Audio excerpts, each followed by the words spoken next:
बिस्मिल्लाहिर्रहमानिर्रहीम। प्यारे बच्चों, अस्सलाम वालेकुम। गौहर पब्लिशर्स की जानिब से खुशामदीद। हमारा माटो है redefining the geography of education through digital resources for conceptual learning. मेरा नाम साजिदा नूर है। आज के इस वीडियो लेक्चर में हम गौहर निदाए उर्दू जमात शशम के सबक नंबर 19 ज़राअत व सनत की मश्क शुरू करेंगे। तो आइए चलते हैं हासिलात ताल्लुम की जानिब। प्यारे बच्चों, आज के इस लेक्चर के बाद आप इस काबिल हो जाएंगे जमात के मायार के मुताबिक मुख्तलिफ समई ज़राए इबलाग, कहानी, नज़्म, वाक़या, तकरीर, ऐलान, खुतबा, गुफ्तगू, ख़बर, ड्रामा और हदायत सुनकर सवालों के ज़ुबानी जवाब दे सकें।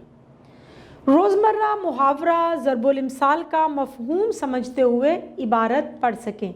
तो प्यारे बच्चों, आज का सबक शुरू करने से पहले मैं आपसे चंद सवालात पूछना चाहूँगी। मेरा पहला सवाल है, पाकिस्तान की कितने फ़ीसद आबादी ज़राअत से मुंसलिक है?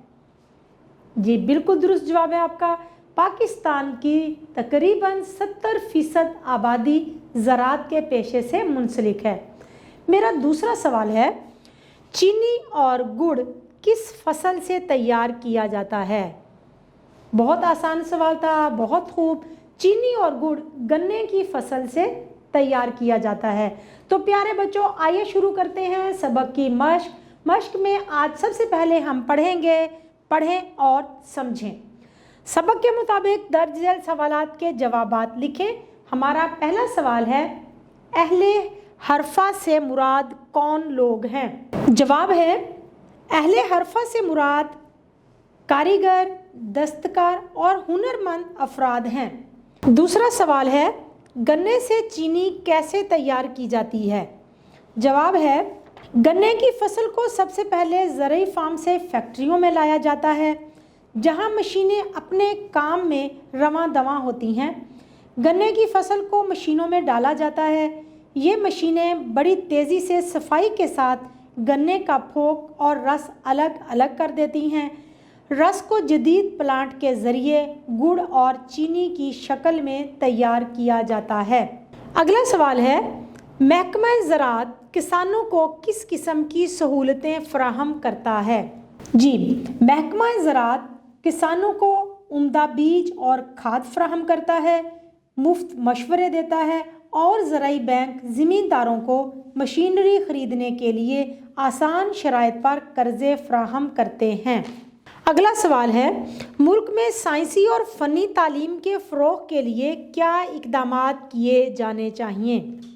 इस मकसद के लिए फ़नी तरबियती इदारे, इंजीनियरिंग कॉलेज और यूनिवर्सिटियाँ खोली जाएं और उनमें इजाफ़ा किया जाए। अगला सवाल है, जितना हल उतना फल, इस हकीकत की वजाहत करें। जवाब है कि इंसान जिस कदर मेहनत करता है उसी कदर फल पाता है। जितना हल उतना फल का मतलब अगर हम ज़राअत के पेशे में देखें तो किसान मेहनत, तनदही और लगन से काम करता है। इसी मेहनत और तनदही के नतीजे में फसल जब धरती का सीना चीर कर सर निकालती है तो काश्तकार पुर उम्मीद हो जाते हैं कि अब उन्हें मेहनत का फल मिलने वाला है। प्यारे बच्चों, अगली सरगर्मी जो हम करेंगे वो कुछ इस तरह से है कि सबक के मतन के मुताबिक दुरुस्त जवाब पर सही का निशान लगाएं। हमारे पास कुछ जुमले दिए गए हैं जो सबक में से लिए गए हैं, लेकिन ये जुमले नामुकम्मल हैं। इनको मुकम्मल करने के लिए हमें 4 ऑप्शन दिए गए हैं। हमने उनमें से दुरुस्त जवाब का इंतखाब करके जुमले को मुकम्मल करना है। तो आइए देखते हैं। सबसे पहला जुमला है, कंबाइंड हार्वेस्टर से काम लिया जाता है। ऑप्शन है हमारे पास फसल बोने का, फसल काटने और गाहने का, फसल काटने का, फसल गाहने का। सही जवाब है फसल काटने और गाहने का। अगला जुमला है, पाकिस्तान की आबादी का ज़्यादातर हिस्सा वाबस्ता है। ऑप्शन है शोबाए तिजारत से, शोबाए जंगलात से, शोबाए ज़राअत से या शोबाए मुलाजमत से। दुरुस्त जवाब है शोबाए ज़राअत से। अगला जुमला है हमारे पास, चीनी और गुड़ तैयार होता है। ऑप्शन है कपास से, गन्ने से, आलू से या गंदम से। दुरुस्त जवाब है गन्ने से। अगला जुमला है, ज़राई मुल्क का सरमाया है। ऑप्शन है ज़मीनें, काश्तकार, फसलें या ज़राई बैंक। दुरुस्त जवाब है काश्तकार। अगला जुमला है, पाकिस्तान की शोबा ज़राअत से मुंसलिक आबादी है। ऑप्शन है 50%, 70%, 60% या 65%। दुरुस्त जवाब है 70%। अगला जुमला है, बुनियादी तौर पर पाकिस्तान मुल्क है ज़रई, सनती, तिजारती या मादनी। दुरुस्त जवाब है ज़रई। अगला जुमला है, सियालकोट में सामान तैयार होता है। फुटबॉल, छुरी कांटे, आलाते जराही या चमड़े की। दुरुस्त जवाब है फुटबॉल। तो प्यारे बच्चों, अगली सरगर्मी जो हम अब करने जा रहे हैं वो कुछ इस तरह से है। दर्ज झेल अल्फाज को अपने जुमलों में इस्तेमाल करें। हमें कुछ अल्फाज दिए गए हैं, उनको हमने जुमलों में इस्तेमाल करना है। और ये बात मैं आपको बारहा बता चुकी हूँ कि लफ्ज़ों का जुमलों में इस्तेमाल हमारे लिए कितना फ़ायदेमंद है। जब हम जुमले बनाना सीख जाते हैं तो हम पैराग्राफ लिखना सीख जाते हैं, हम मज़मून लिखना सीख जाते हैं, कहानियाँ लिखना सीख जाते हैं। तो जुमले बनाने का फ़न हमें आना चाहिए। तो आइए इन अल्फाज को जुमलों में इस्तेमाल करते हैं। सबसे पहले है सनत। सनत का जुमला बनाएंगे, पाकिस्तान की सनत अभी तरक्की पजीर है। दूसरा लफ्ज़ है हमारे पास खुद कफ़ील। खुद कफ़ील का जुमला बनाएंगे, पाकिस्तान चावल, कपास और गन्ने की फसल में खुद कफ़ील है। अगला लफ्ज़ है हमारे पास ज़र मुबादला।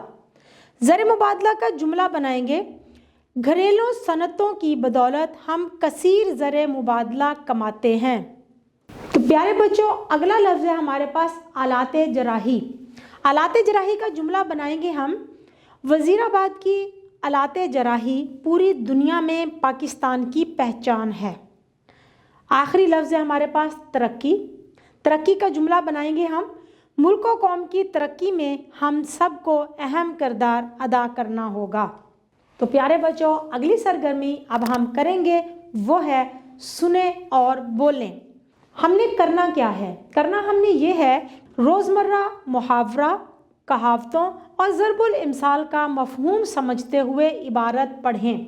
यानी कि जो इबारत हमें दी गई है उसके अंदर मुहावरात का इस्तेमाल है, उसके अंदर ज़रबुल इम्साल का इस्तेमाल है।